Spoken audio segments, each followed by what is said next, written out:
Allahu Akbar, Allahu Akbar.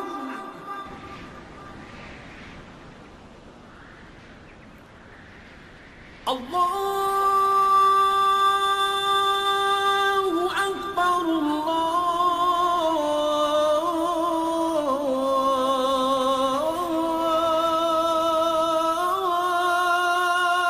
Akbar. Bismillahirrahmanirrahim. Elhamdülillahi Rabbil alemin. Ve salatu ve selamu ala eşrefil enbiya ve mursalin. Ala seyyidina nebiyyina Muhammedin ve ala alihi ve sahbihi ecmain. Rabbi şrah li sadri ve yassir li emri ve ahlul uqdeten min lisani yefkahu qavl. Allahumma anfa'ni bima allamtani ve allimni ma yanfa'ni ve zidni ilma. Birinci, əziz qardaşlarım, ilk növbədə özümə, sonra sizin hər birinizə Allah subhanahu wa ta'ala haqq təqvasını qorxmağı nəsib edir. Həqiqətən də uzun öbərəkən Allah subhanahu wa ta'ala mübarək kitabında buyurur ki, sizin hörmətiniz Allahın dərgahında Allahdan ən çox qorxanınızdır. Allahdan qorxmaq, Allah Taala'nın əmrlərini yerinə yetirməkdir. Allah Taala'nın qadağan etdiyi şeylərdən çəkinməkdir. Kim ki Allahın əmrlərini yerinə yetirəcəksə və onun qadağan etdiyi şeylərdən çəkinəcəksə, bilin ki, cənnəti qazanmaq üçün ən böyük açardır, təqva.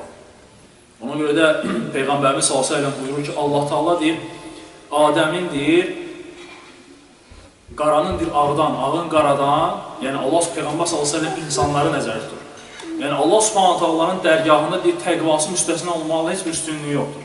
Və Peyğəmbər sallallahu əleyhi və səlləm buyurur ki, bütün insanlar Adəmdəndir, Adəm isə torpaqdan yaradılır. Yəni kimin isə hansı bir yanında üstünlüyü varsa, o da Allahı qorxduğuna görədir, təqvasına görədir. Və ilk öncədə hər bir müsəlman özünü həmişə hesaba çəkməlidir.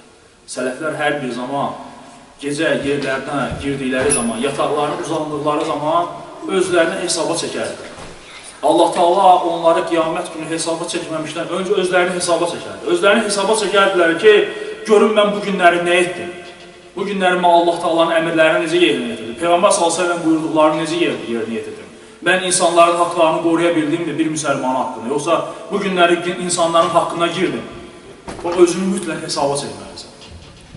Kim ki bu dünyada özünü hesaba çəkəcəksə, qiyamət günü onun hesabı yüngül olacaq. Yox, özünü hesaba çəkməyən insan daima insanların haqqlarına da girəcək, haqlarını da tapdıracaq.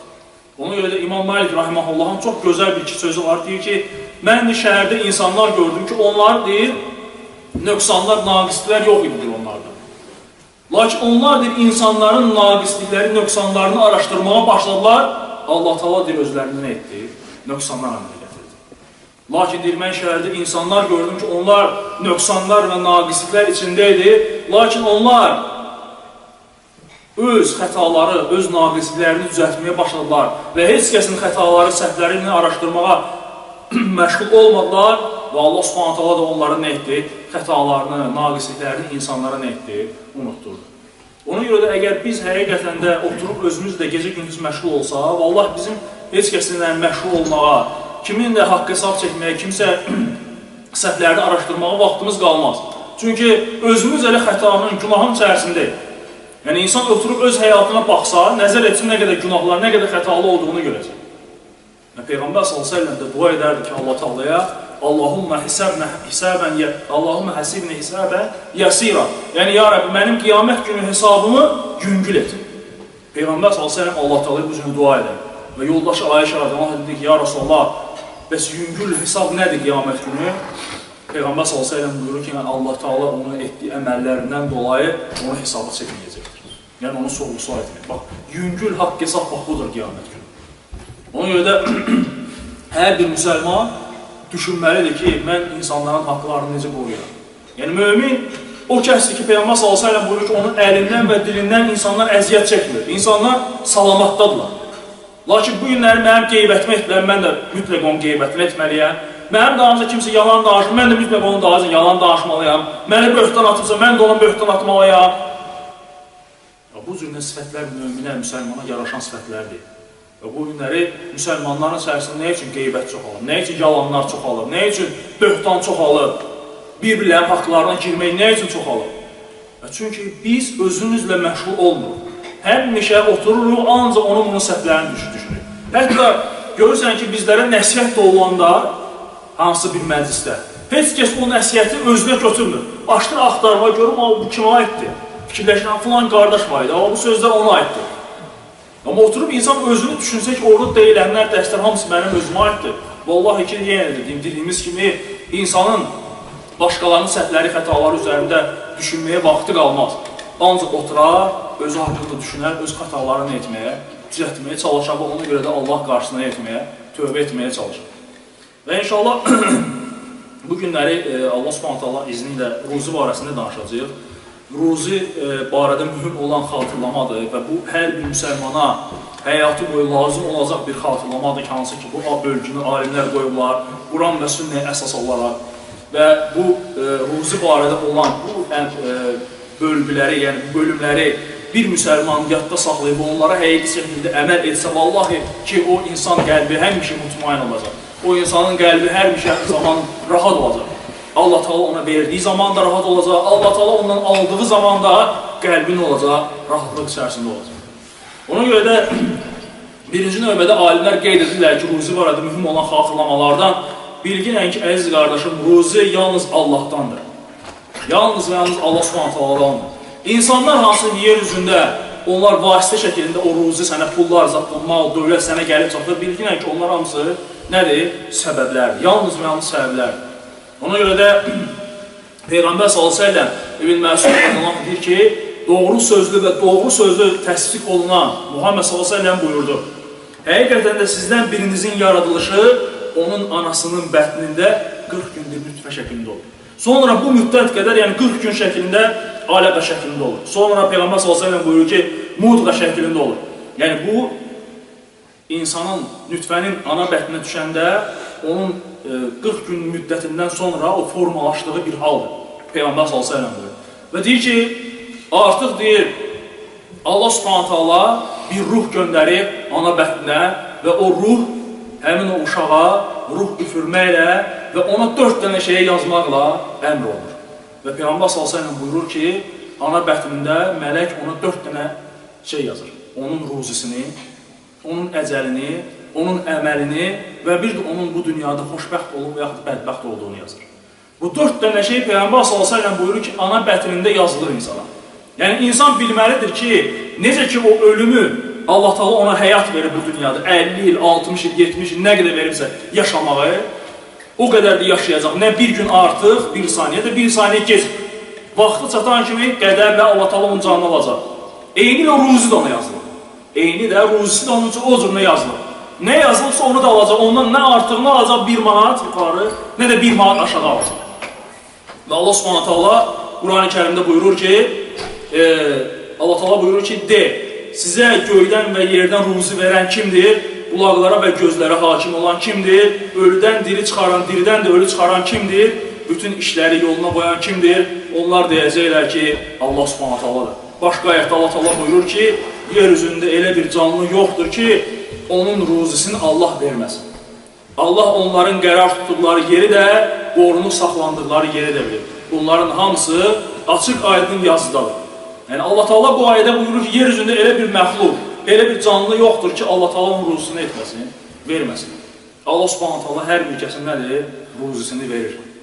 Ona görə də Peyğəmbər s.ə.v buyurur ki, əgərdir bütün insanlar Adəmdən ta qiyamətə kimi yer üzündə nə qədər insan gələcək və nə qədər cinlər varsa, hamısı bir yığılsınlar bir dənə düz bir sahəyə və hər biri əlini qaldırsın göyə və desin ki, ya Rəbbi, bir istəklə Allahdan istəsin. Hər biri ayrı-ayrı şəkildə istəsin. Peyğəmbər s.ə.v buyurur ki, Allah Teala onların hər birinin istəyini verəcək. Və bu Allah Teala'nın yanında olanlardan, Allah Teala'nın mülkündən, o deyil, iynənin deyil, suya salındığı və çıxarıldığı zaman əskitdiyi qədər bir şey əskitlər Allah Teala'nın mülkündən. Yəni bu ağlı sığlası bir şeydir ki, bütün insanlar əllərini açılı Allah'a dua edirlər, Allah Subhanahu Teala'nın istəyini verir. Lakin bu Allah Teala'nın mülkündən heç bir şey nədir? Əskilməz. Və başqa bir hədisdə isə Peyğəmbər s.ə.v buyurur ki, Allah ana bətinə bir mələk göndərərdir. Və bu mələk deyər, ya Rəbbim nütfə, ya Rəbbim aləqə, ya Rəbbim mudğa. Allah onu xəlq etmək istədikdə mələk deyər, oğlan yoxsa qız, ya Rəbbi. Xoşbəxt yoxsa bədbəxt, ya Rəbbi. Ruzisini nədir? Əcəli nədir, ya Rəbbi? Bütün bunlar deyir, ana bətnində ikən deyir, qula nədir? Yazılır. Yəni, birinci söylədiyimiz, bilin ki, ruzi Allahdandır, yer üzündə olan insanlar isə vasitələrdir ki, onlar vasitəsilə Allah Taala bizim nədir? Azuqəmizi, ruzimizi yetirir. İkinci isə alimlər qeyd ediblər ki, heç kəs ölmədən onun ruzi tamamlanmaz. Heç kəs ölmədən onun ruzi tamamlanmaz. Peyğəmbər s.ə.v buyurdu ki, Cəbrail s.ə.v gəlib mənim yanıma dedi, İnsan ömrü tamamlanmadıqca və ruzisi tamamlanmadıqca ölməz. Allahdan qorxun və ruzini qazanmaq üçün halal vasitələrdən nə edin? İstifadə edin. Başqa bir hədisdə isə Peyğəmbər s.ə.v buyurur. Əgər Adəm övladı ona yazılan ruzidən, ölümdən qaçdığı kimi qaçarsa, onu ölüm qarşıladığı kimi ruzisi də onu qarşılayacaqdır. Subhanallah. Allah Taala Quran-ı Kərimdə buyurur ki, qaçdığınız ölüm, yəni bütün insanlar tarixə baxsa, nə qədər məşhur insanlar olub, böyük insanlar olubsa, onlar həmişə çalışırlar ki, uzun ömürlülüyün çarəsini tapsınlar, ki, ömürləri uzansın. Və Allah Taala da buyurur ki, o qaçdığınız ölüm var ha, onlar ölümdən həmişə qorxurlar və çalışırlar ki, ölümdən qaçsınlar. Nə qədər bacarırlarsa o vasitələr əl atırlar ki, ömürlərini uzatsınlar. Lakin hər bir kəs bilir ki, ölüm Allah Taala'nın yazdığı bir həyatdır, bir vaxtdır ki, Allah Taala insana verib, o ilə də hər bir şey bitəcək. Və Peyğəmbər s.ə.v buyurur ki, o qaçdığınız ölüm var ha, o ölüm sizi qarşılayacaq. Sən ondan qaçırsan, amma o sənin qarşıdan nə edəcək? Yaxalayacaq. Bax, Peyğəmbər s.ə.v buyurur ki, necə ki, insan ölümdən qaçır ha, o cümlə ruzidən də qaçsan, o ruzi səni qarşılayacaqdır. Yəni, Allah Taala sənə nə yazıbsa onu alacaqsan, ondan artığını yeməyəcəksən. Və sonra, Əli radiyallahu anh'a bir dənə əsər gətirilir və deyir ki, Əli radiyallahu anh'a deyir ki, ruzi deyir, iki cürdür, sənin qazanmaq üçün səy göstərdiyin və ya səni tələb edən ruzi. Yəni, sənin qazanmaq üçün səy göstərdiyin və ya səni tələb edən ruzi. Və deyir ki, əgər sən onun ardınca deyir, getməsən, o sənindir ardınca gələrdir. Yəni, sən onun ardınca getməsən, o sənin ardınca gələcək. Üçüncü əziz müsəlmanlar, öz ehtiyacından ilk öncə yönəldiyin Allah Subhanahu olmalıdır. Bax, bu çox mühümdür. Bu, tövhidin kamilliyidir.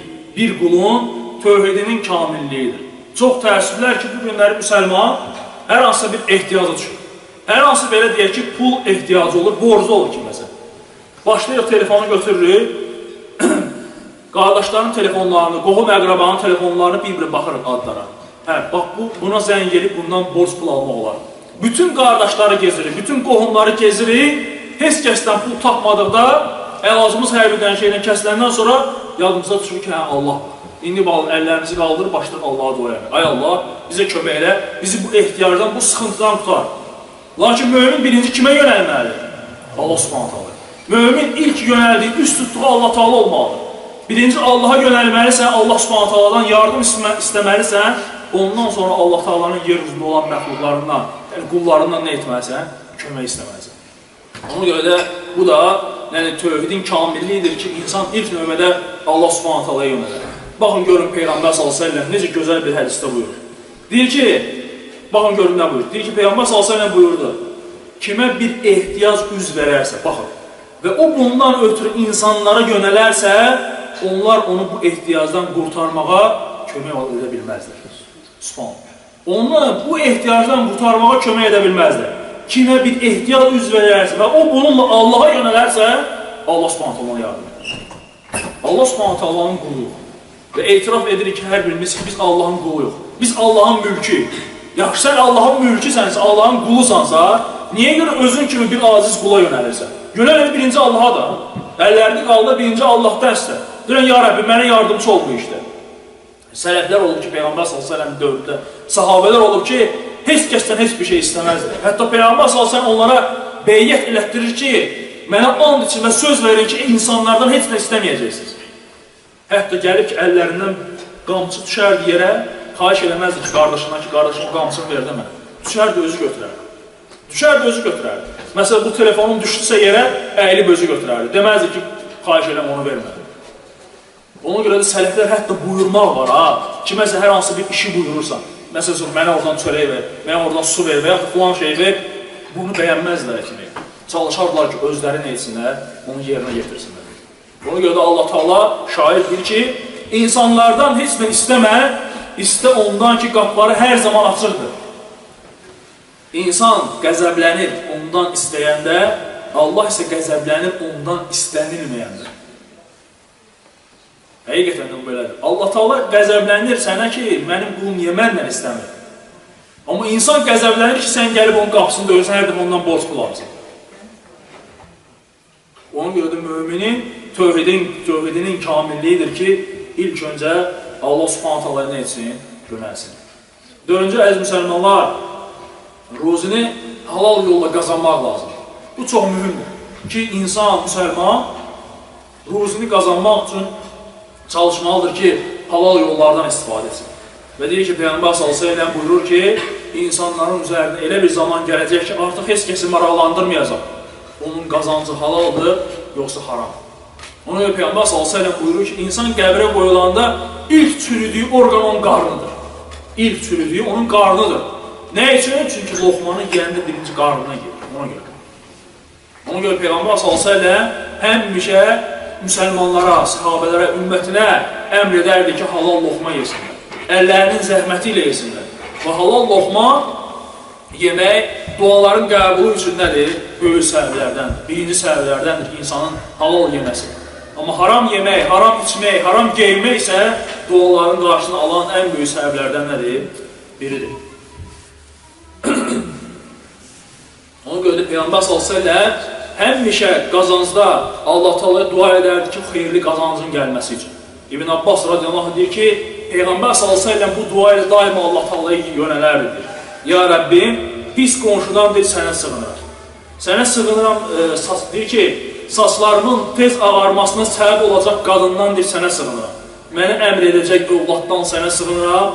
Mənim üçün əzab olacaq mülkdən sənə sığınıram. Və bir də pis dostdan deyir, sənə sığınıram. Məndə bir yaxşı iş gördükdə onu gizlədər, pis bir şey görən kimi isə onu insanlara nə edər? Yayardır. Peyğəmbər s.ə.v bu şeylərdən Allaha sığınar. Həmçə əziz müsəlmanlar 5-ci ruzi barəsində xatırlamalardan ruzinin çox olması Allahın qulunu sevməsi demək deyildir.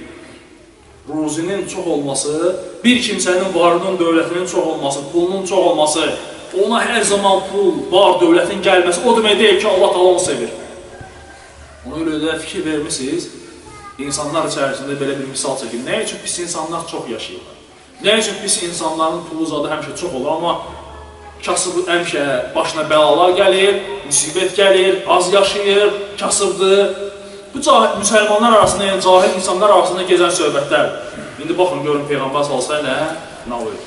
Rasulullah s.ə.v buyurur ki, əgər görsən ki, bir kimsə günahlar içərisində batır, gecə-gündüz günahlar edir, lakin bununla bərabər Allah onun ruzusunu verir, bilin ki, bu o insan üçün istidracdır. Və sahabələr deyirlər ki, ya Rasul, istidrac nədir? Deyir, Allah Taala onu yavaş-yavaş cəhənnəmə aparır. Yavaş-yavaş Allah Taala aparır onu cəhənnəmə. İnsanın ömrünün uzun olması da Peyğəmbər s.ə.v hədisində buyurur. O ömür uzun xeyirlidirsə, o ömür həqiqətən də Allah Taala ibadət əsr olur. Yox, əgər ömür başdan ayağa şərdirsə, bütün gün o insan rüşvət alır, onun haqqını yiyir, bunun haqqını yiyir, insanların haqqını yiyir, Allahın haqqına girirsə, zülm edirsə, bununla Allah Taala onun ömrünü uzadır, varlığın dövlətini artırıb, bilin ki, Allah Taala onu nə edir? Cəhənnəmə sürüklür. Onun əzabı da cəhənnəmdə şiddətli olacaq. Ona görə də, yəni ruzinin çox olması o demək deyil ki, Allah Taala o insanı sevir. Sahabələr içərisində bəli, olub varlı imkanlı sahabələr. Abdurrahman ibn Avf radiyallahu anh varlı sahabələrdən olub. Tabinlər içərisində, alimlər içərisində olub varlı insanlar, alimlər. İmam Abu Hanifə rahiməhullah çox imkanlı bir insan olub. İnsanların tələbələrini daima özü baxardı, özü saxlayardı. Lakin İmam Əhməddən soruşanda ki, bir mömin eyni zamanda zahid, həmçində imkanı ola bilərmi? İmam Əhməd deyir ki, bəli, ola bilər. Əgər o varlı dövləti əlində saxlayırsan, qəlbinə buraxmayırsan. Deməli, əgər qəlbi buraxdınsa, o səni pozacaq. Əlində saxladınsa, nədir? O səni azdırmaz. Ona görə də Peyğəmbər s.ə.v buyurur ki, Allah Taala bu dünyanı sevdiyinə də, sevmədiyinə də verir. Lakin imanı isə Allah Taala yalnız sevdiyi qullarına verir. Allah Taala dua edirəm ki, Allah Subhanahu taala bizləri o imana bəxş etdiyi və sevdiyi qullarından etsin. Həmçinin əziz müsəlmanlar, ruzi barədə xatırlamalardan 6-cı Allahın hikmətidir. Allahın hikmətidir ki, Allah Teala ruzunu insanlar arasında hikmətinə uyğun olaraq bölüşdürür. Çox diqqətlə qulaq asın. Allah Subhanahu taala hikmət sahibidir. Və kimə nə cür ruzi bəxş etdiyini, kimi varlı, kimi kasıb, kimi xəstə, kimi sağlam etdiyini Allah Teala daha gözəl bilir. Qul da Allah Teala'nın ona bəxş etdiyi o hala görə Allah Teala'dan nə etməlidir? Razı qalmalıdır. Peyğəmbər sallallahu əleyhi buyurur ki, bəndələrindən elələri vardır ki, onların imanına yalnız kasıbçılıq yaraşır. Bax, gör nədir? Onların bəndələrindən elə kimsələr vardır ki, onların imanına yalnız kasıbçılıq yaraşır. Əgər mən onun ruhusunu bol etsəm, o azardır. Onun ruhusunu bol etsəm, azar. Və deyir ki, bəndələrindən elələri də vardır ki, onların imanına varlı olmaq yaraşır. Mən deyir, onun varlığını, dövlətini alsam, dərhal Allaha qarşı nə edəcək? Üsyan qaldıracaq. Və deyir ki, bəndələrindən elələri vardır ki, onların imanına sağlam olmaq yaraşır. Xəstəlik verirsən, nə deyəcək? Mən bu qədər ibadət edirəm. Allah Teala niyə məni belə xəstə yaratdı? Məni niyə belə bu xəstəliyi göndərdi? Başçı Allah Teala'ya qarşı üsyan olan sözlərdir. Eyni zamanda onu əks edir. Və deyir ki, elələri vardır ki, onların imanına xəstəlik yaraşır. Mən deyir, ona sağlamlıq versəm, insan həyat daşar. Görürsən, insan xəstədir, şikəstdir və Allah Teala'ya ibadət edir. Əyilir Allahın qarşısında. Amma görürsən ki, insan var, sağlamdır, amma Allah'a qarşı nə edir? Üsyanlar edir. Allah'a qarşı üsyanlar edir. Və ona görə deyir ki, elləri də vardır ki, baxın, subhanallah, elləri də vardır ki, ibadətdə müəyyən yerə çatmaq üçün çalışır, səy göstərir. Allah Teala'nın çalışır ki, dinini örgənsin. İbadətdə o qədər hərisdir ki, hansısa bir yerə çatmaq istəyir. Və deyir ki, Allah Teala deyir ki, Peyğəmbər sallallahu əleyhi və səlləm deyir ki, Allah Teala deyir, onu o yoldan döndərir. Çünki bilir ki, o yoldan getsə, nəfsi ilə razı qalmaq ondan əmələ gələcək. Onu ki, Allah Teala oradan uzaqlaşdırır. Ki, o yoldan gelməsin. Görürsən, insan nə edir? Elm örgəndikcə başlayıb loğalamağa. Mən özüm alıram bunu, Allah qorusun. Bu mənim elmimlədir, mənim biliyim sayəsindədir. Başlayıb özünü yekə-yekə aparmağa, böyük-böyük aparmağa, özündən böyük tələbələri saymamağa. Allah Teala nə edir? O insanı biraz azdırır ki, yolundan, o insan nə etməsin? Öz nəfsi ilə razı qalmasın. Bu sözsüz ki, insana nədir? Xeyirdir. Ona görə də ruzi məsələsində, o qazanc məsələsində var. Görürsən ki, insan müəyyən bir şey üçün pul qoyur. Bilir ki, burada onun 100.000 qazancı var. Pul qoyur, başlayıb çalışır, o pulu qazansın. Artıq gəlir çatmağa o işi ki, bilir ki, bir addım atsa o işi alınacaq, 100.000 qazanacaq. Taraf Allah Teala'nın bütün işlərini pozur. Allah Teala'nın bütün işlərini pozur. Və qul da nə edir? Məis olur, başlayır da, ayda, subhanallah, alınmadı, ne üçün belə oldu, az qalmışdı, 100.000 qazanırdı, belə eləyirdi. Amma Peyğəmbər sallallahu əleyhi və səlləm nə buyurur? O 100.000-i qazansaydı, o ilə də azacaq. O ilə də azdıracaq Allah Teala. Subhanallah. Bax, o 100.000 Allah Teala azdırmır ha. İnsan özü-özünə azdır. O 100.000 qazananda insan neyini? O birdən-birə Peyğəmbər sallallahu əleyhi və səlləm deyir. Bax, gələcək ki, kasıblar, ayaq-yalın, çılpa, hündür binaların tikilməsində nə edirlər? Yarışılacaqlar. Yəni, kasıb insan birdən-birə varlanır, başlayıb nə edir? Allaha qarşı üsyanlar edir. Hər bir şey unudur. 100.000 qazanmaqla elə bilir ki, bütün dünya manandır. Ona görə də Allah Subhanahu taala o ruzunu insanlar arasında hikmətinə uyğun elə bir şəkildə bölüb ki, hər bir kəs nə etsin? O ruzilərdən yesin və onunla Allah Teala'ya həmd sənələr etsin. Növbəti 7-ci əziz qardaşlarım, ruzi barədə xatırlamalarda mühüm. İnsan Allaha təvəkkül etməsi möhkəm olmalı. İnsan Allah Teala'ya nə qədər təvəkkül edərsə çox, Allah Subhanahu taala onu nə edər? Ruzusunu artırar. Necə ki, Peyğəmbər sallallahu əleyhi və səlləm buyurur ki, əgər siz də haqqı ilə Allaha təvəkkül etsəz, Allah Teala yuvasından az çıxıb, tox qaydan quşa ruzu verdiyi kimi sizin ruzunuzu verər. Deməli, Allah Teala'ya təvəkkül etmək, hər bir işdə Allaha bağlanmaq ruzunun gəlməsinə nədir səbəbdir? Ruzunun gəlməsinə səbəbdir. Peyğəmbər sallallahu əleyhi və səlləmin dövründə İbn Abbas deyir ki, Yəməndən də bir qrup cəmaat gəldi və onlar deyir, Məkkəyə həcc etmək üçün yola düşdülər. Və insanlar onlara dedilər ki, yol üçün özünüzü azıqı ötürün. Və onlar dedilər ki, biz Allah təvəkkül edənlərik, heç nə olmaz bizə. Lakin deyir, onlar gəlib Məkkəyə çatanda Allah Teala onları elə bir hala qoymuşdu ki, artıq onlar da insanlardan dilənirdi. Və İbn Abbas deyir ki, siz deyir, Allaha təvəkkül edənlər yox, özünüzü güvənənlərsiniz. Yəni, insan, Peyğəmbər s.ə.v necə buyurur o sahabə, hansı ki, deyir ki, ya Rasulullah, dəvəni bağlayayım Allaha təvəkkül edin, yoxsa buraxım Allaha təvəkkül edin. Deyir ki, dəvəni bağla və Allah Teala'ya təvəkkül edin. İnsan, alimlər deyirlər ki, tək Allaha təvəkkül edib səbəbləri buraxarsa, Allah Teala nə yazıbsa olacaq, oturma evdə, xəstəyəmsə heç bir şey olmaz, dərman zəl içmək lazımdır, onsuz sağlayacam Allah istəsə. Yəni, bu, insanın tövhidinin naqisliyinin səbəbidir, tövhidinin naqis olmasına səbəbidir. Amma insan, alimlər deyirlər ki, tək səbəbləri götürüb Allahı unutsa, desə ki, mən səbəbdən yapışmışam, bu kifayətdir mənə, qalan hamısı buraxıb Allaha təvəkkül etməyib, alimlər qeyd edirlər ki, bu insan artıq tövhidinin nəyidir? Naqisliyidir, tövhidin naqisliyidir. Amma muvahid, orta yolda olan isə həm Allah Teala'ya təvəkkül edir və bununla bərabər də yer üzündə olan səbəbləri də götürür ki, nədir? Allah Subhanahu taala onun işlərini asanlaşdırsın və öz qaydasına qoysun. Həmçinin, əziz müsəlmanlar,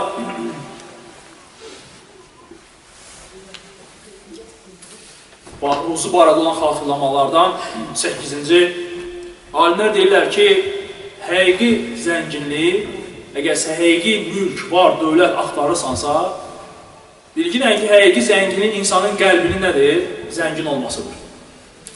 Peyğəmbər s.ə.v hədisində buyurur ki, insanın varlığı dünya neymətləri ilə deyildir. Həqiqi zənginlik qəlbinin, insanın qəlbinin zəngin olmasıdır. Musa aleyhissalam Allah Teala dua edərək buyurur ki, ya Rəbbim, sənin qullarından ən varlı olan kimsə ki, hansıdır? Sənin qulların içərisində ən varlı olan kimsə hansıdır? Allah Teala Musa aleyhissalama vəhy edərək buyurur ki, ona verilən ilə qənaətkar olan quldur. Ona verilən ilə qənaətkar olan qul. Peyğəmbər s.ə.v isə digər bir hədisində buyurur ki, Əbu Hureyra radiyallahu anh nəsiyyət edərək deyir ki, qani ol, yəni Allah Teala'nın sənə verdiyi o neymətlərlə qani ol, insanların ən çox şükür edən olacaqsan Allah Teala'ya. İnsan Allah Teala'nın ona bəxş etdiyi ilə qani olacaqsa, razı qalacaqsa o halından, Allah Teala ona bəxş etdiyi o haldan, o insan Allah Teala'ya ən çox şükür edən qul olacaq. Və ondan sonra Musa aleyhissalam deyir ki, ya Rəbb, bəs qullarından ən kasıb olanı kimdir? Hansıdır o ən kasıb olan? Allah Teala buyurur ki, həmişə azdır deyən kimsə. Həmişə azdır deyən kimsə. Digər bir hədisdə isə Peyğəmbər s.ə.v buyurur ki, həqiqi zənginlik zahiri görünüş ilə deyildir, qəlbinin insanın zəngin olması idi. Allah quluna xeyir diləyərsə, varlığı onun qəlbində yerləşdirər. Əgər quluna şər diləyərsə, kasıbçılığı deyil, onun iki gözü arasında edər. 9-cu ruzu barədə mühüm xatırlamalardan, əziz qardaşlarım, bilin ki, ahirəti qazanmaq həqiqi qazancdır. Ahirəti qazanmaq həqiqi qazancdır. Allah Subhanahu taala Quran-ı Kərimdə buyurur ki, bu dünyanın naz neyməti, varı, dövləti, qadınlar, uşaqlar, Allah Teala deyir ki, bu dünyanın nəyidir? Oyun oyuncağıdır, bərbəzəyidir. Yəni Allah Subhanahu taala bunları yaradıb ki, insanlar üçün nə etsin, rahatçılıq olsun yer üzündə yaşamaq. Lakin Allah Teala buyurur ki, bunlar fitnədir. Yəni bu kimi şeylər bir müsəlmanı, qulu Allah Teala ibadət etməkdən, Allahın əmrlərini yerinə yetirməkdən azdırmamalıdır. Dünyanı 3 dənə talaq ilə boşayan kimsə, Peyğəmbər s.ə.v-in əmisi oğlu, Peyğəmbər s.ə.v-in qızının əri, Əli radiyallahu anhdır. Bu dünyanı 3 dəfə talaq ilə boşamışdır. Bu dünyanı deyir ki, mən səni 3 talaq ilə boşadım. Yəni, sən mənə lazım deyilsən bu gündən sonra. O Peyğəmbər s.ə.v-in əmisi oğlu, Əli radiyallahu anh idi. Bir günləri Peyğəmbər s.ə.v Dahhaqa deyir ki, Dahhaq radiyallahu anh deyir ki, nə yiyirsən, ey Dahhaq deyir. O da deyir ki, ya Rasulullah deyir, yediyim deyir, hərdən bir ət olur və yaxud da gün ərzində bir də görürsən, süd içirəm deyir.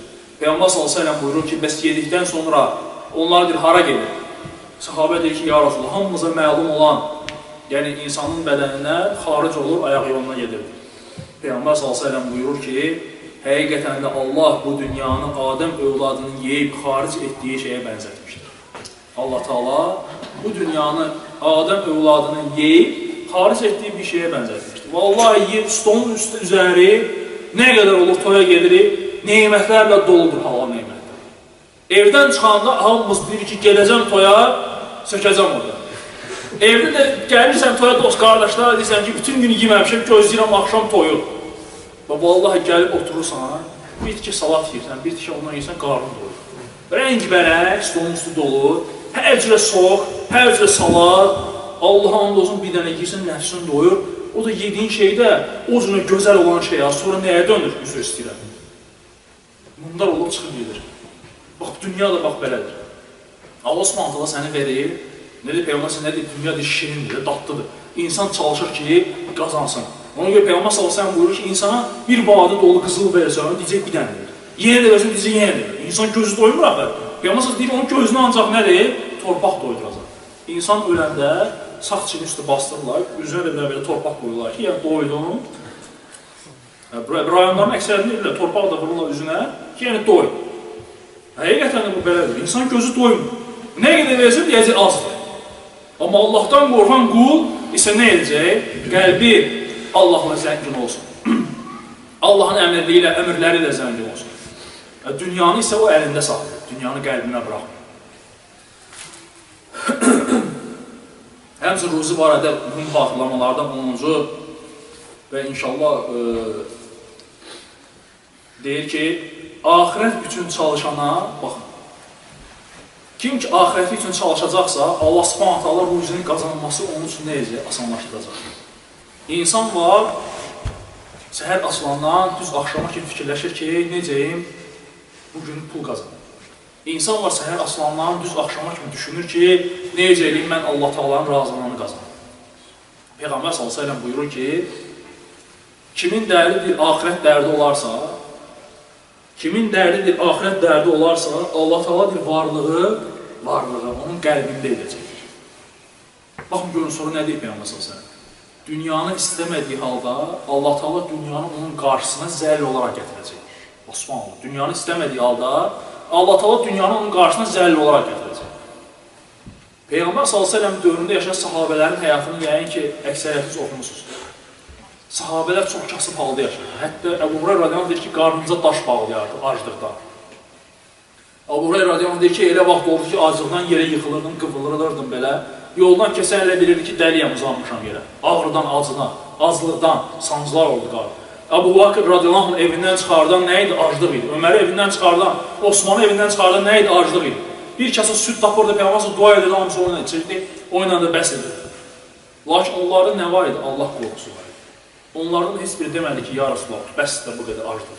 Bəs sizlər nə qədər əziyyət çəkəcək, nə qədər belə olacaq. Onlar bilirdilər ki, bu yola əyaqlarını qoyublarsa, Allah Subhanahu taalanın imtahanları gəlməsi onlara labüddür. Allah Taala onları imtihana çəkəcək. Lakin onların istəyi Allahdan yalnız və yalnız Allahın razılığını qazanmaq, axirəti qazanmaq. Ona görə səbr etdiklərinə görə artıq İslam bütün Saudi Ərəbistanı, yəni Ərəb yarımadasını tutdu. Ondan sonrası xəlifələrin dövründə İslam yayıldı. Osmanlı xilafəti dövründə Ayşə radiyallahu anh deyir ki, biz zəkat verməyə adam tapmadıq. Zəkat verməyə adam tapmadıq. Bu qədər Allah Taala var dövlət vermişdir bizə. Zəkat verməyə insandır tapmadıq. Ənəs radiyallahu anh deyir, xurma bağları var idi ki, hamı da bir dəfə bəhrə verəndə bunda 2 dəfə verir. Və elə bir səhabə yox idi ki, hansısa bir vilayətdə, belə deyək, şəhərdə vəli vəzifəsində olması, əmir vəzifəsində olması. Əksəriyyətli bəzilərdə isə onlar imtina edir. Hətta Ömər radiyallahu anh göndərdi, gedib falan şəhərdə ol, imtina edirlər. Çünki zahid kimi yaşamaq istəyir. Görün, Allah Subhanahu onların varlarına, dövlətlərinə necə bərəkət vermişdir. Ona görə deyilir ki, həqiqi qazanc nədir? Axirəti üçün çalışana Allah Subhanahu bu dünyada ruzunu qazanması üçün asanlaşdıracaq. İndi baxın, Peyğəmbər sallallahu görün sonra nə olur? Deyir ki, əgər kimin dərdidir, dünya dərdi olacaqsa, Allah Taala kasıbçılığı onun qarşısında edəcək. Allah onun işlərini dağıdar, ona dünyada yazılandan başqası verilməz. İmam Əs-Sindi rahiməhullah görün necə gözəl bir sözlər. Allah ruzini yazıb və qula nə yazılıbsa, o da ona çatacaqdır. Lakin kim axirəti üçün çalışıbsa, ona ruzini əziyyət çəkmədən veriləcək ona ruzi. Ona ruzi əziyyət çəkmədən veriləcək.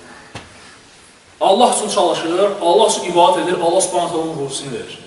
Dolanışıqlığını verir. Lakin deyir, dünyanı istəyənə ruzi çətinliklə əldə olunacaqdır. Dünyanı istəyən qazanacaq, ruzini tapacaq, lakin çox çətin deyil. Heç düşünmürsünüz, fikir vermişsiniz, o bidət əhli, zalət əhli həmişə bizləri ittiham edir və televiziyada da görsən çıxıb danışırlar ki, bunlarda hamısında maşın var, nə bilim, filan evləri var, filan kəsin orada yeri var, filan kəsin burada torpaq sahəsi var, nə bilim, evi var. Hamısı elə düşünürlər ki, ancaq pulla verilir bizə.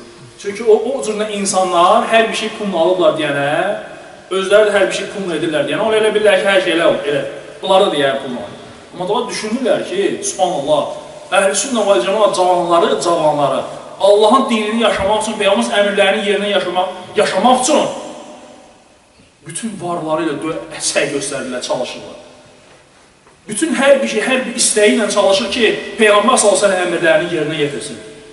Başqa bir məsələdə təriqətdə görmürsünüz, cəmaat namazlarında olmaq, hər gün 5 dənə namazda olmaq, cümə namazlarına yığışmaq, əqiqlər təşkil etmək, bu cümlə elm məclisləri təşkil etmək. Yoxdur, barmaqla sayılar. Yoxdur onlarda belə bir şey. İndi bizdən oğurlayırlar bəzi şeyləri. Bəzi şeyləri bizdən oğurlayıb eləyirlər. Allah həmd olsun ki, vallahi həqiqi bu, niyə görə? Bu nəyin göstəricisidir? İnsanın doğru düzgün əqidə üzərində olmasının göstəricisidir. Ki, müsəlman Peyğəmbər s.ə.v əmrini yerinə yetirmək üçün saqqalını göz saxlayır. İttiham edirlər onu. Deyirlər ki, sən vahabisən, nə bilim, saqqalı pulla saxlayırsan. Amma o insan düşünmür ki, subhanallah, adi bir dənə sual verir o adama.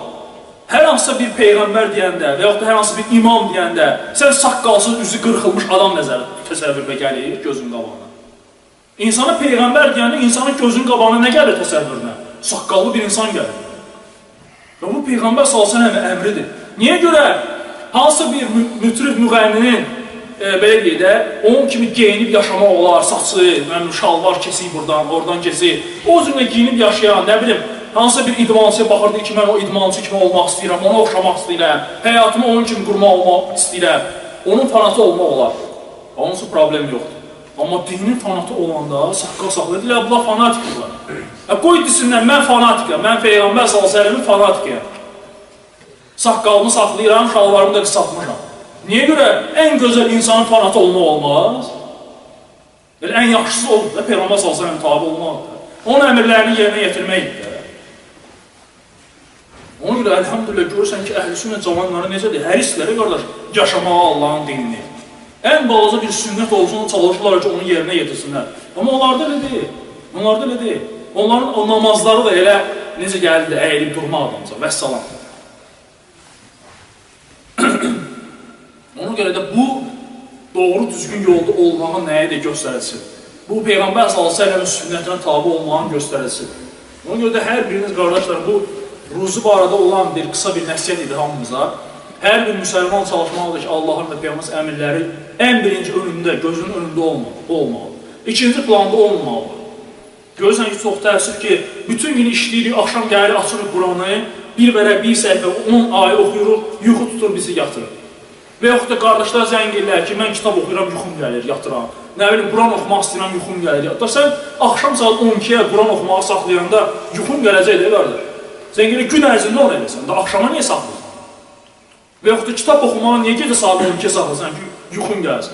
Gün ərzində oxu da. Bax, bu günləri WhatsApp da Allah s.ə.v-nin nemətidir müsəlmanlara və müsəlmanlar hamısı paylaşırlar, faydalanırlar. Bu qədər dərslər gəlir, bu qədər məlumatlar gəlir bizə. Heç onları oxuyuruq mu hamısını? Heç onları dinləyirik mi? Vallahi, əgər qulaq asmırıqsa, dinləmiriksə, qiyamət günü asılacaq boynumuzdan beləcə. Niyə görə əməl etməli? Yaxşı, gəldi də sənə, oxudun, əməl etməli. Və yaxud da qulaq asırıq, elə boş verib keçib gedirik. Hamısı qiyamət günü soruşulacaq bizdən. Niyə görə oxumalı, niyə görə əməl etməli? Onun ki, Ayşə radiyallahu anh gəlib sual veriləndə, bu həmişə deyərdi ki, öz üzərində hüccət qaldırma. Sən bunu soruşmaqla əgər əməl etmirsənsə, öz üzərində hüccəti qaldırırsan. Və qiyamət günü sən ondan nə edəcək, soruşulacaqsan. Bu sözsüz deyilənlər hamısı ilk növbədə özümüzə aiddir, sonra hər birimizə. Allah subhanətələ dua edirəm ki, Allah subhanətələ bizlərə haqqı olaraq göstərsin. Bu haqqı tərəf yürüməkdə bizlərə yardımcı olsun. Dua edirəm ki, Allah subhanətələ bizləri daima siddiqlərlə, doğru düzgün olanlarla, salih qulları ilə bir yerdə etsin. Dua edirəm ki, Allah Taala bizlərə batili batıl olaraq göstərsin və o batildən, batil əhli ilə bir yerdə tərk edib uzaqlaşmada Allah Taala bizlərə yardımcı olsun. Dua edirəm ki, Allah Subhanahu taala bizlərin hər birini fitnədən və onun əhlindən qorusun. Dua edirəm ki, Allah Subhanahu taala bizim dəvətimizə bərəkət versin. Doğru yolda olanların, haqq yolda olanların Allah Taala sayını günbəgün, saniyə və saniyə artırsın. Dua edirəm ki, Allah Subhanahu taala bizlərin içərisindən elmli insanların sayını artırsın ki, biz də onlara nə edir? Allahın dinini öyrənək. Subhanək Allahumma bihamdik, əşhədu ən la ilahə illə ente, estağfiruka və etûbü ileyk. Allahu Akbar, Allahu Akbar.